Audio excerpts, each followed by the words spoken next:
2, 3.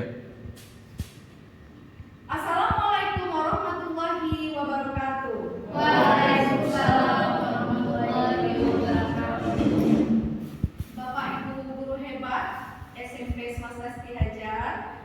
Yang pertama, saya Boyana Safitri Rubis dan teman saya Pak Siska Mutahir Lingga mengucapkan terima kasih banyak atas keluangan Bapak Ibu untuk mengikuti aksi nyata kami pada modul 1.4 berkaitan dengan budaya positif.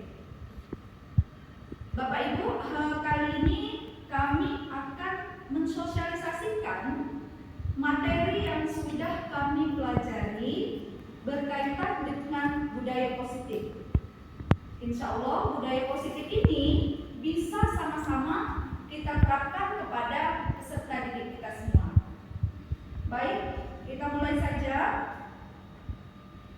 Yang pertama, saya ingin mengajak Bapak Ibu hebat. Sebenarnya apa sih budaya positif itu? Apakah budaya positif itu sudah kita terapkan untuk peserta didik kita? Sebelum kita lanjutkan, coba Bapak Ibu renungkan dan pikirkan apa sih jawaban atas pertanyaan-pertanyaan berikut ini.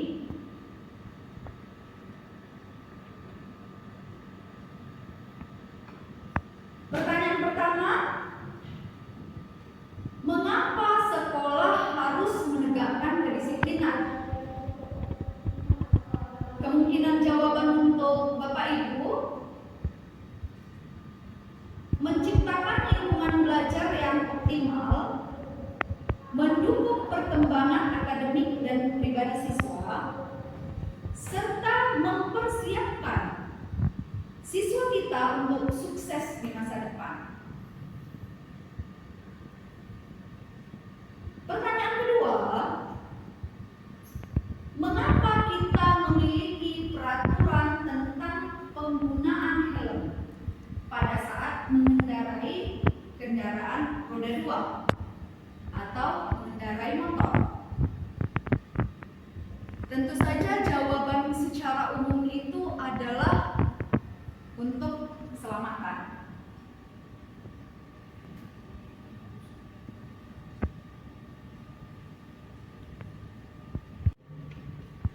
Baik, Bapak Ibu di sini sudah memahami ya apa sih bentuk dari keyakinan itu?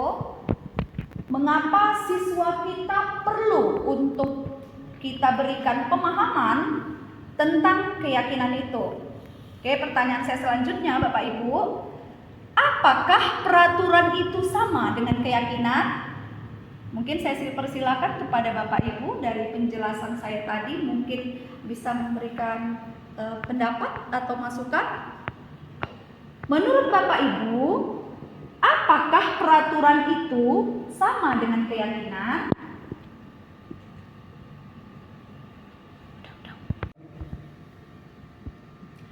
Baik Bapak Ibu, peraturan dan keyakinan silahkan kepada Pak Rudi untuk menjawab. Apakah peraturan dan keyakinan itu sama? Menurut saya berbeda, Bu. Kalau keyakinan itu sudah melekat ke diri kita, tapi kalau peraturan itu eksternal seperti itu. Kalau keyakinan intinya internal, kalau peraturan itu eksternal seperti itu. Terima kasih Pak Rudi. Bu Neti mungkin bisa memberikan pendapat kepada kami. Kalau menurut saya kan Bu, peraturan itu dia konsepnya satu arah. Jadi dia ditentukan satu kebijakan tertentu diterapkan oleh masyarakat yang menjadi tujuannya. Sedangkan keyakinan itu adanya kesepakatan antara dua arah yang membuat dan yang akan melaksanakan. Nah, itu menurut saya. Terima kasih Bu Neti atas jawabannya. Silakan Bapak Ibu mungkin ada yang punya pendapat yang lain.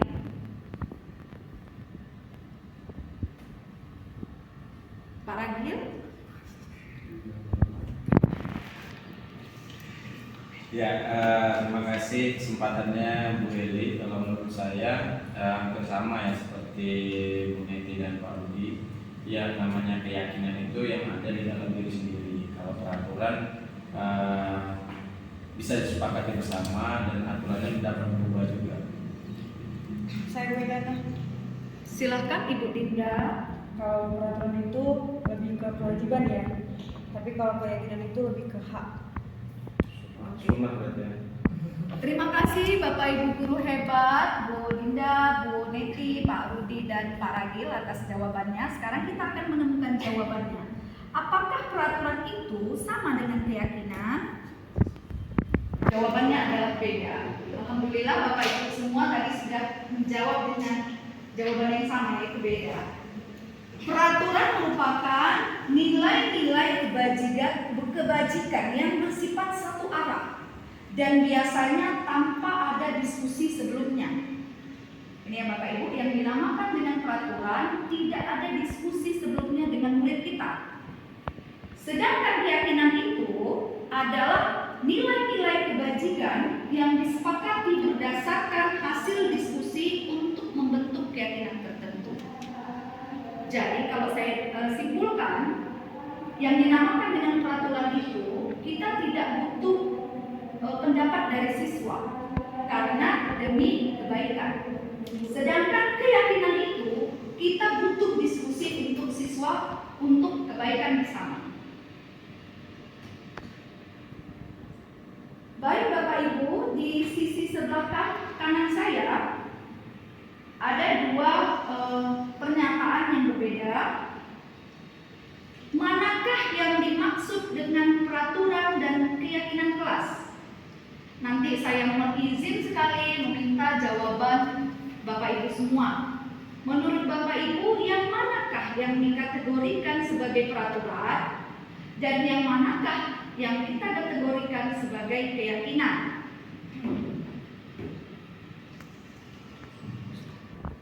Tiga. Oke, terima kasih atas jawaban Bapak Ibu yang beragam. Berarti Bapak Ibu semua sepakat ya bahwasanya peraturan dan keselamatan itu adalah termasuk nilai-nilai kebaikan atau di dalam bahasa CGP dinamakan sebagai nilai-nilai kebajikan. Baik Bapak Ibu, nilai-nilai keselamatan atau kebaikan inilah yang disebut sebagai suatu keyakinan, yaitu nilai-nilai kebajikan universal yang disepakati secara tersirat dan tersurat lepas dari latar belakang suku, negara, bahasa maupun agama. Artinya di sini semua kita sepakat dengan yang namanya keyakinan. Keyakinan itu merupakan nilai-nilai kebajikan yang setiap suku, setiap agama, setiap ras mengakui kalau itu benar-benar kebaikan. Nah, demikian juga dengan murid-murid kita Bapak Ibu. Mereka perlu memahami dan mendengarkan sesungguhnya peraturan-peraturan yang kita terapkan di sekolah. Apa sih nilai-nilai kebajikan di balik peraturan tersebut? Apa tujuan utamanya sehingga siswa kita harus memahami nilai-nilai kebajikan tersebut? Baik Bapak Ibu guru hebat, alhamdulillah tidak terasa sudah hampir cukup lama kita ya mengikuti budaya positif dari saya Ibu Elena Sapitri Lubis, calon guru penggerak angkatan 10. Terima kasih atas respon antusias Bapak Ibu menjawab beberapa pertanyaan dari saya. Mudah-mudahan apa yang saya sampaikan tadi bisa bermanfaat untuk kita semua dan bisa kita terapkan kepada anak didik kita demi kemaslahatan anak didik kita. Demikian, assalamualaikum warahmatullahi wabarakatuh. Waalaikumsalam.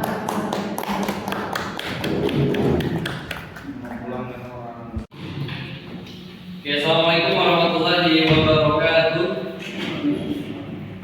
Baik Bapak Ibu sekalian, kita melanjutkan apa yang sudah disampaikan oleh rekan kita tadi, Bu Eliana. Sebenarnya runtutan materi ini dia satu paket teman-teman, yang berkaitan dengan budaya positif yang mau kita tumbuhkan di sekolah kita. Jadi kita sudah dapat sedikit gambaran tentang bagaimana membuat keyakinan kelas. Jadi kita udah dekat nih dengan tahun ajaran baru. Diharapkan setiap kita ketika kita mengawali pembelajaran, kita buat keyakinan kelas di kelas kita yang kita ajar masing-masing. Semoga bisa kita terapkan. Nah, untuk kali ini teman-teman, saya akan membahas tentang beberapa teori. Di sini ada teori motivasi, hukuman dan penghargaan, dan kemudian restitusi. Nanti kita juga akan memahami tentang posisi kontrol dari seorang guru dan posisi apa yang kita harapkan agar kita bisa menjadi guru yang benar-benar memberikan hal terbaik kepada murid-murid kita. Nah, berdasarkan teori motivasi, hukuman dan penghargaan, dan restitusi, ada 3 hal ya, Bapak Ibu sekalian. Setiap orang, jika kita mau melakukan sesuatu, biasanya tidak terlepas dari 3 hal ini. Yang pertama, kenapa kita melakukan sesuatu? Pasti motivasinya bisa jadi menghindari ketidaknyamanan atau menghindari hukuman. Contoh, saya kenapa harus datang tepat waktu ke kantor, ke sekolah? Bisa saja motivasi saya yang pertama yaitu supaya menghindari ketidaknyamanan atau menghindari hukuman dan lain sebagainya. Nah, itu adalah motivasi terendah di antara 3 motivasi berikut. Yang kedua adalah untuk mendapatkan imbalan atau penghargaan dari orang lain. Kenapa saya harus datang tepat waktu? Karena saya diberi imbalan atau saya diberi penghargaan dari orang lain. Nah, yang kita harapkan adalah motivasi yang ketiga, Bapak Ibu sekalian, yaitu menjadi orang yang mereka inginkan dan menghargai diri sendiri dengan nilai-nilai yang mereka percaya. Artinya, motivasi yang kita lakukan, kenapa saya datang tepat waktu ke sekolah, itu bukan dari eksternal, tapi dari internal kita. Kita menyadari, kita meyakini, kita termotivasi hadir datang tepat waktu ke sekolah karena memang itu baik untuk kita. Kita jadi orang yang disiplin, bukan karena mengharapkan imbalan atau penghargaan dari orang lain, dan juga bukan menghindari ketidaknyamanan atau hukuman. Ya, berikutnya Bapak Ibu, terkait dengan murid kita harus mengetahui kebutuhan dasar manusia. Teori kebutuhan dasar manusia di sini ada 5, ya. Yang pertama adalah bertahan hidup, kemudian kasih sayang dan rasa diterima, kemudian kebebasan, penguasaan dan kesenangan. Jadi setiap kita yang hidup di dunia ini pasti memiliki 5 kebutuhan dasar ini. Menurut Dr. William ya. Jadi kita bertahan hidup, kemudian kasih sayang dan rasa diterima, penguasaan, kebebasan dan kesenangan. Kenapa kita perlu tahu 5 kebutuhan dasar manusia ini? Itu yang sering kita hadapi pada siswa-siswa kita. Kenapa siswa si A mungkin tidak fokus belajar dengan kita? Kenapa siswa si B selalu setiap dalam pembelajaran kita nilainya tidak pernah baik, atau dia tidak pernah memperhatikan kita dan seterusnya? Mungkin dari 5 kebutuhan dasar ini ada yang belum terpenuhi, atau salah satunya tidak terpenuhi, sehingga itulah yang menyebabkan dia tidak fokus dalam belajarnya atau tidak bisa mendapatkan nilai terbaik di kelas kita. Baik Bapak Ibu sekalian, tadi ada 5 kebutuhan dasar, ya. Seluruh tindakan manusia itu memiliki tujuan tertentu dan semua yang kita lakukan adalah usaha terbaik kita untuk mendapatkan apa yang kita inginkan. Termasuklah 5 kebutuhan dasar tadi. Sekarang Bapak Ibu, saya kasih ilustrasi. Kemudian nanti Bapak Ibu sebutkan kebutuhan apa yang sedang berusaha dipenuhi oleh anak ini. Ini ada situasi si Bimo, seorang anak TKB, selalu berlari keluar kelas menuju jalan raya di depan sekolahnya yang ramai dengan kendaraan. Nah, tingkahnya membuat guru Bu Ani bingung dan seringkali lari mengejarnya. Jadi ada beberapa kemungkinan jawaban yang diberikan Bimo. Nah, dari jawaban tadi Bapak Ibu, saya mau tanya nanti, kira-kira kebutuhan dasar apa yang ingin dipenuhi oleh si Bimo itu? Ya, silakan Bapak Ibu. Kalau jawaban Bimo seperti ini, aku senang main kejar-kejaran dengan ibu guru, seru. Kira-kira kebutuhan dasar yang mana yang ingin dipenuhi si Bimo? Tadi kondisinya, kalau saya ulangi, si Bimo ini anak TK, mereka, dia berlari keluar kelas menuju jalan raya. Kemudian Bu Ani itu bingung, seringkali mengejarnya. Dan beberapa mungkin jawabannya itu yang pertama misalnya tadi, ketika ditanya, Bimo, kenapa kamu lari? Aku senang main kejar-kejaran dengan ibu guru, seru. Kalau jawaban Bimo seperti itu, kalau kita identifikasi, kira-kira kebutuhan dasar apa yang ingin dipenuhi oleh si Bimo? Silakan Bapak Ibu. Kesenangan, Ya, Bu Ria. Kesenangan, cinta dan kasih sayang. cinta dan kasih sayang. Terima kasih Bu Ria. Ada lagi yang lain? Pak Rizky? Menurut saya kebebasan. Kebebasan. Oke, coba kita lihat ya Bapak Ibu. Ya, jadi kebutuhan yang ingin dipenuhi oleh si Bimo ketika jawabannya tadi adalah aku senang main kejar-kejaran dengan ibu guru adalah kebutuhan kesenangan. Nah, kira-kira kalau jawabannya seperti ini, gimana Bapak Ibu? Ibu kejar aku karena ibu guru sayang aku. Jadi dia menganggap ketika dikejar oleh ibu gurunya, dia itu disayang. Kira-kira kebutuhan apa? Kebutuhan dasar apa yang ingin dia penuhi? Cinta dan kasih sayang. Kita cek ya Bapak Ibu. Iya, cinta dan kasih sayang. Berikutnya, aku hebat kan? Bisa bikin ibu guru kejar aku. Nah, kalau jawabannya seperti itu, kira-kira Penguasaan. apa yang ingin dia capai? Oke, penguasaan? Iya, penguasaan Bapak Ibu. Berikutnya, aku bosan belajar mewarnai terus dalam kelas. Kayak keluar kelas. Kira-kira kebutuhan apa? Iya, kebebasan. Nah, alhamdulillah ya Bapak Ibu. Jadi sampai di sini sudah bisa menganalisa. Misalnya ada murid kita, kemudian kita analisa kebutuhan apa yang ingin dia penuhi dari respon yang dia sampaikan. Oke. Ya baik Bapak Ibu, kita ke materi berikutnya. Nah, ini adalah posisi kontrol restitusi. Posisi kontrol restitusi. Ya. Ada 5 posisi kontrol restitusi. Ya. Kemudian apakah ini telah efektif? Apa yang kita lakukan? Apakah sudah berpusat dan memerdekakan, memandirikan murid? Bagaimana dan mengapa? Jadi melalui serangkaian riset berdasarkan teori kontrol, Dr. William berkesimpulan ada 5 posisi kontrol yang diterapkan seorang guru. Nah, kita bisa menilai diri kita sendiri Bapak Ibu. Saat ini kita yang paling sering menggunakan posisi kontrol yang mana? Itu kira-kira Bapak Ibu. Nah, posisi kontrol yang pertama adalah penghukum. Apa itu posisi kontrol penghukum? Yaitu seorang guru dia menggunakan hukuman fisik bisa atau maupun verbal. Orang-orang yang menjalankan posisi penghukum ini senantiasa mengatakan bahwa sekolah memerlukan sistem atau alat yang dapat lebih menekan murid-murid lebih dalam lagi. Jadi guru-guru yang menerapkan posisi penghukum ini ciri-cirinya biasanya dia bilang patuhi aturan saya atau awas. Kemudian kamu selalu saja salah. Pasti selalu yang terakhir selesai. Jadi kata-kata yang sering kita mungkin tidak sadari kita keluarkan, kalimat-kalimat seperti ini, berarti kita sudah termasuk guru di posisi penghukum.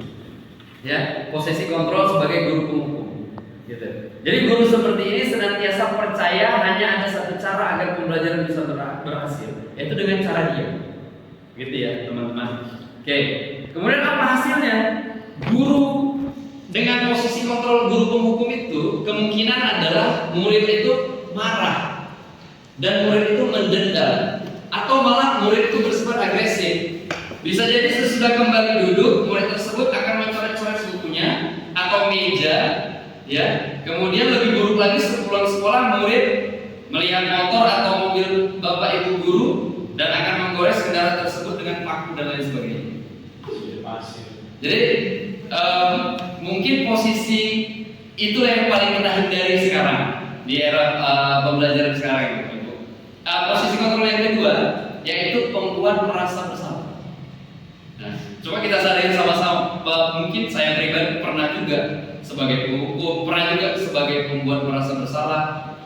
Nah, pada posisi ini biasanya guru akan bersuara lebih lembut, ya. Pembuat merasa bersalah akan menggunakan keheningan yang membuat orang lain merasa tidak nyaman, bersalah, atau rendah diri. Kata-kata yang keluar dengan lembut, tapi membuat si murid itu merasa bersalah. Misalnya, ibu sangat kecewa sekali dengan kamu. Kata-kata seperti itu. Berapa kali Bapak harus memberitahu kamu ya? Gimana coba? Kalau orang tua kamu tahu, kamu berbuat begini dan seterusnya. Itu artinya kan membuat si murid itu dalam posisi bersalah. Nah, hasilnya apa, teman-teman? Nah, murid akan merasa bersalah pastinya. Kemudian mengecewakan ibu atau bapak gurunya. Murid akan merasa menjadi orang yang gagal dan tidak sanggup membahagiakan orang lain. Jadi sudah ada dua posisi kontrol tadi. Mungkin yang selama ini tidak kita sadari, sering juga kita lakukan.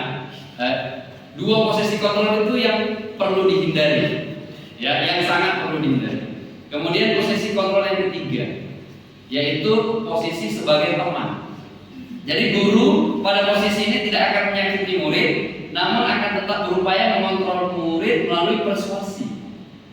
Dia tidak menyakiti, tidak membuat merasa bersalah, dia melalui persuasi. Tetapi pada posisi teman ini, guru juga bisa berbuat negatif ataupun positif. Positif di sini misalnya hubungan baik terjadi antara guru dengan murid. Tetapi kadang-kadang juga lebih banyak posisi negatifnya. Nah, ciri-cirinya misalnya guru seperti ini, ayo bantulah demi bapak, demi ibu ya. Ayo ingat tidak bantuan bapak selama ini. Ya sudah, kali ini tidak apa-apa, nanti ibu bantu bereskan dan seterusnya. Jadi hal negatif dari posisi teman adalah bila suatu saat guru tersebut tidak membantu, maka si murid akan kecewa. Kemudian dia berkata, mungkin saya pikir bapak ibu itu teman saya, ternyata tidak. Tapi dia murid itu punya ketergantungan kepada si gurunya, karena dia sudah menganggap sebagai teman. Hasilnya murid akan merasa senang dan akrab dengan guru. Ini termasuk dampak positif. Hanya saja di sisi negatif murid menjadi tergantung pada guru tersebut. Jadi bila ada masalah dia merasa bisa mengandalkan gurunya. Jadi dia tidak mengandalkan dirinya sendiri. Jadi yang pertama tadi penghukum, posisi kontrolnya, kemudian pembuat merasa bersalah, dan yang ketiga adalah posisi sebagai teman. Nah, dua yang terakhir ini Bapak Ibu yang kita harapkan bisa kita miliki sebagai guru. Minimal pemantau. Apa itu pemantau? Memantau berarti mengawasi. Pada saat kita mengawasi, kita bertanggung jawab atas perilaku orang-orang yang kita awasi. Posisi pemantau berdasarkan pada peraturan-peraturan dan konsekuensi. Dengan menggunakan sanksi atau konsekuensi, kita dapat memisahkan hubungan pribadi kita dengan murid. Sebagai seorang yang menjalankan posisi pemantau, pertanyaan yang diajukan seorang pemantau biasanya, peraturannya apa? Apa yang telah kamu lakukan? Sanksi atau konsekuensi apa? Jadi dia patokannya terhadap apa-apa yang sudah ada peraturannya, apa-apa yang sudah disepakati. Nah, kalau si muridnya melanggar, dikembalikan ke peraturan dan seterusnya. Walaupun ini juga bukan yang paling kita harapkan. Jadi posisi yang paling kita harapkan sebagai guru ini adalah sebagai manajer. Apa itu manajer? Yaitu posisi terakhir, posisi di mana guru berbuat sesuatu bersama dengan murid, mempersilahkan murid mempertanggungjawabkan perilakunya, mendukung murid agar dapat menemukan solusi atas permasalahannya sendiri, dan seorang manajer telah memiliki keterampilan di posisi teman maupun pemantau. Artinya, sebelum kita sebagai seorang guru memiliki posisi sebagai manajer, kita sudah memiliki keahlian sebagai posisi teman dan posisi pemantau. Gitu. Dan di akhirnya nanti Bapak Ibu di posisi manajer ini kita biasanya menggunakan restitusi untuk mengatasi masalah-masalah yang dihadapi oleh siswa. Itu ya Bapak Ibu. Nah, adapun ada tiga sisi segitiga restitusi itu. Yang pertama di sini adalah menstabilkan identitas. Kemudian yang kedua, validasi tindakan yang salah. Dan kemudian yang ketiga adalah menanyakan keyakinan, Bapak Ibu. Nanti Bapak Ibu saya kirimkan beberapa dialog permasalahan yang dihadapi oleh siswa. Nanti kira-kira Bapak Ibu bisa menganalisa dari sisi mana yang disebut dengan menstabilkan identitas, kemudian yang mana yang disebut dengan validasi tindakan yang salah, dan yang mana yang disebut dengan menanyakan keyakinan. Jadi pada konsepnya diharapkan semua kita sebagai pendidik mampu menempatkan diri sebagai guru dengan posisi control manager, kemudian bisa menyelesaikan masalah-masalah yang dihadapi oleh siswa, khususnya tentang kedisiplinan dan lain-lain, yaitu dengan segitiga restitusi. Ya, harapannya itu Bapak Ibu, mudah-mudahan apa yang kami sampaikan ini bisa berdampak terutama kepada siswa kita. Terima kasih banyak atas waktu yang sudah diluangkan. Mudah-mudahan kita menjadi orang yang terus mau belajar dan bisa sukses membawa anak-anak kita berhasil tentunya di masa depan. Itu saja, lebih dan kurang saya mohon maaf. Wassalamualaikum warahmatullahi wabarakatuh.